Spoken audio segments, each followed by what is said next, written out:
এর পরবর্তীতে আমরা দেখতে পাই দিমা বিন সালাবাহ, যিনি আজদের সানুয়া গোত্রভুক্ত ব্যক্তি ছিলেন এবং যিনি ছিলেন চিকিৎসক, হুজুরের বাল্যবন্ধু জাহিলিয়াতের জামানায়।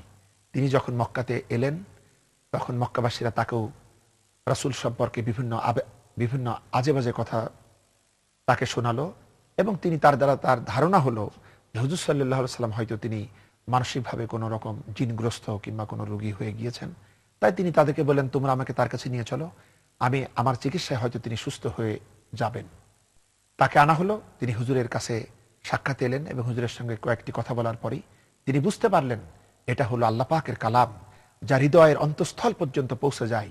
সুতরাং তিনিও ইসলাম গ্রহণ করলেন। এইভাবে আবু মুসা আশআরী ইসলাম গ্রহণ করলেন এবং পরবর্তীতে তিনি তার গোত্রে ইসলামের প্রচার করলেন এবং প্রায় 50 জন মুসলিম, নবদীক্ষিত মুসলিমকে সাথে করে পরবর্তীতে তিনি হুজুরের সঙ্গে মদিনায় মিলিত হয়েছেন। এভাবে আমরা দেখতে পাই অপপ্রচারের শিকারে পরিণত হলেও যাদের যাদের আত্মা ছিল স্বচ্ছ, যাদের বিবেক ছিল পরিচ্ছন্ন, সেই সব মানুষগুলি ইসলামের দিকে অগ্রসর হয়েছে প্রাণবন্তভাবে।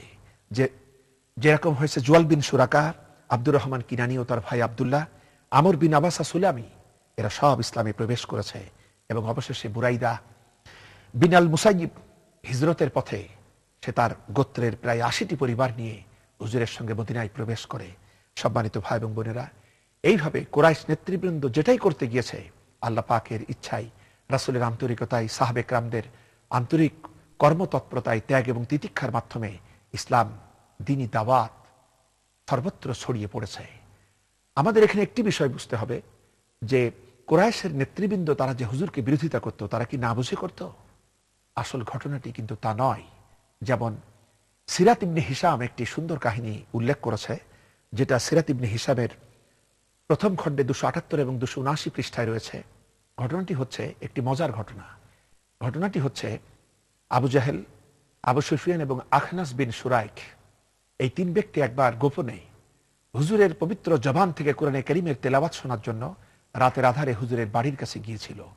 তারা তো নেতা মানুষ, জনগণের সামনে যদি ছাত্রের মতো করে শুনতে যায় তাহলে তো একটা লজ্জা শরমের ব্যাপার, এতটুকু বোধ তাদের ছিল। রাতের আধারে তারা হুজুরের ঘরের বিভিন্ন পার্শ্বে গিয়ে তারা বসে শুনতে লাগলো। রাতের নামাজে হুজুরে পাক সাল্লাল্লাহু আলাইহি ওয়াসাল্লাম পবিত্র কোরআনে কারীম তিনি তেলাওয়াত করছিলেন। একদিকে তিনি তেলাওয়াত করছেন কোরআন, অপরদিকে তেলাওয়াত হচ্ছে হুজুরের জবানে। কত সুন্দর হতে পারে, সুবহানাল্লাহ। হুজুর সাল্লাল্লাহু আলাইহি ওয়াসাল্লাম যখন তেলাওয়াত করছিলেন, ওরা কিন্তু কেউ জানে না যে আরো একজন শুনছে, ওরা শুধু নিজেরটাই জানে। যখন তারা দাঁড়িয়ে শুনতেছিল আর ভাবছিল, বাহ বড্ড সুন্দর লাগছে, তো আর একটু শুনি, তারপরে বসে শুনবো, তারপরে চলে যাব। কিন্তু শুনতে শুনতে ফজরের সময় হয়ে গেল। 3 জন কাফের দাঁড়িয়ে থাকলো, বসে শোনার সুযোগ হলো না তাদের। সুবহানাল্লাহ। এরপরে তারা যখন চিন্তা করলো লোকেরা তো দেখে ফেলবে, তারা তখন তাড়াহুড়া করে তারা যখন দৌড় দিল, প্রতিমধ্যে তাদের 3 জনের সঙ্গে দেখা হয়ে গেল। তখন একে অপরে পারস্পরিক কথাবার্তা বলতে গিয়ে বলা হলো, তোমরা কোথায় গিয়েছিলে? সবাই স্বীকার করলো যে আমরা গিয়েছিলাম মুহাম্মদ সাল্লাল্লাহু আলাইহি ওয়াসাল্লামের জবানে কোরআনে কারীম শুনতে।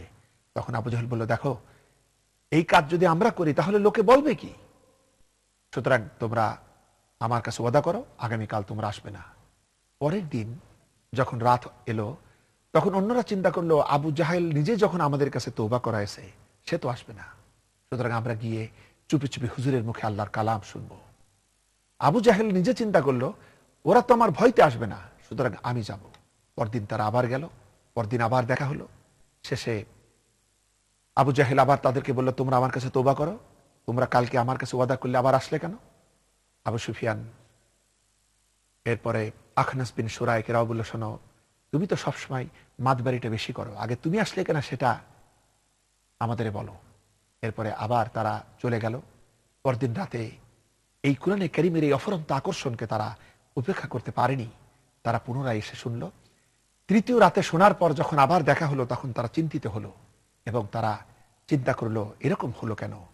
পরদিন সকালে আখনাস বিন সুরাইক তার হাতের লাঠিটা নিয়ে আবু সুফিয়ানের কাছে গেল, গিয়ে বলল, আবু সুফিয়ান সত্যি করে বলো তো, সারা রাত ধরে যা শুনলাম এটা কি মুহাম্মদের কালাম সাল্লাল্লাহু আলাইহি ওয়াসাল্লাম নাকি আল্লাহর কালাম? আবু সুফিয়ান তখন বলল যে, আখনাস, এ তো সত্যই, আমি যা শুনলাম, তুমি যা শুনলে, এর কিছু আমি তো বুঝি আর কিছু আমি বুঝি না, আসলেই তো এটা ভালো। এরপর আখনাস বিন সুরাইক চলে গেল আবু জাহেলের কাছে। সেখানে গিয়েও যখন বলল যে আবু জাহেল, সারা রাত ধরে কি শুনলাম, আমার কাছে তো বড্ড ভালো লেগেছে, তুমি এই ব্যাপারে একটা মন্তব্য করো। আবু জাহেল অবাক হয়ে বলল, কি শুনলাম? একথা বলে অবশেষে আবু জাহেল বলল, দেখো আখনাস, কুরাইশের দুই গোত্র আমরা এবং ওরা সর্বদাই মর্যাদার জন্য প্রতিযোগিতা করতাম। ওরা মানুষকে খাওয়াতো, আমরাও খাওয়াতাম। ওরা বদান্যতা দেখাতো, আমরাও দেখাতাম।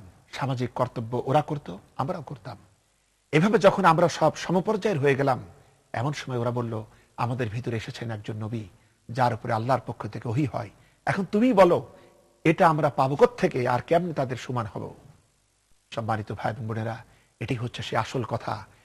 যারা আখেরাত বিমুখ মানুষ, যারা বেঈমান হয়ে যায়, ঈমান নিতে পারে না, তাদের কাছে দুনিয়া এবং দুনিয়ার সম্পত্তি তাদের কাছে সব থেকে বড় হয়ে দেখা দেয়। সম্পদ, মান সম্মান এবং নেতৃত্ব, এবং এসবের জন্য তারা তখন সত্যকে কবুল করতে পারে না। তখন তারা সিদ্ধান্ত নিল, তারা তখন আইন পাশ করলো, তারা তখন চিন্তান্বিত হলো যে কিভাবে এই ইসলামের এই আকর্ষণ থেকে মানুষকে ফিরানো যায়। কোরআনে কারীমে সূরা ফুসসিলাত এর 26 নম্বর আয়াতে আল্লাহ রাব্বুল আলামিন তাদের সেই সিদ্ধান্তের কথা বর্ণনা করেছেন। ওয়াকালাল্লাযীনা কাফারু লা তাসমাউ লিহাযাল কুরআনা ওয়ালগাউ ফিহি লাআল্লাকুম তাগলিবুন।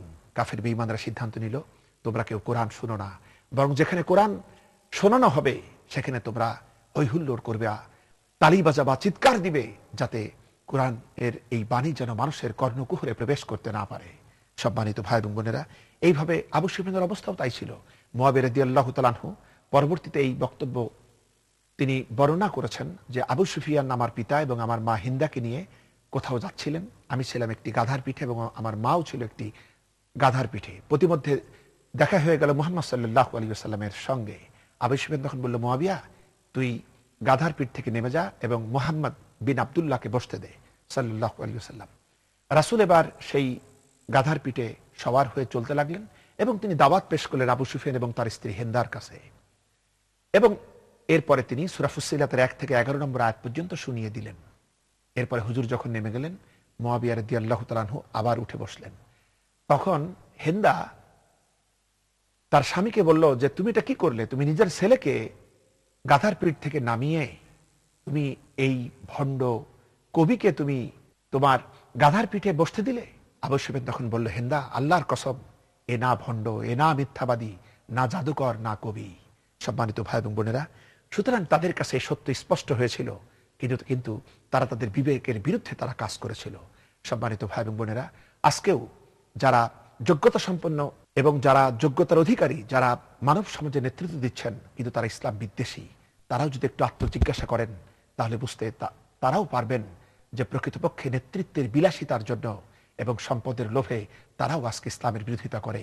কিন্তু প্রকৃতপক্ষে তারা এটা নিশ্চিত জানে যে ইসলাম এবং তার অনুসারীরা এবং প্রকৃত মুসলমানেরা যারা আজ পৃথিবীর দেশে দেশে ছড়িয়ে আছে, তারা আসলে কতখানি উত্তম এবং কতখানি ভালো। আল্লাহ রাব্বুল আলামিন আমাদেরকে এই কথাগুলি আমল করে বুঝে চলার তৌফিক দান করুন। আল্লাহ পাকের কাছে আমরা দোয়া করি, আমরা সকলেই পড়ি আমিন। আসসালামু আলাইকুম ওয়া রাহমাতুল্লাহি ওয়া বারাকাতুহু। ইয়া আইয়ুহান নাবিয়্যু ইন্না আরসালনাকা শাহিদান ওয়া মুবাশশিরান ওয়া নাযীরা ওয়া দা'iয়ান ইলাল্লাহি বিইذনিহি ওয়া সিরাজাম মুনীরা ওয়া বাশশিরিল মুমিনিনা বিআন্না লাহুম মিনাল্লাহি ফাদলান কাবীরা।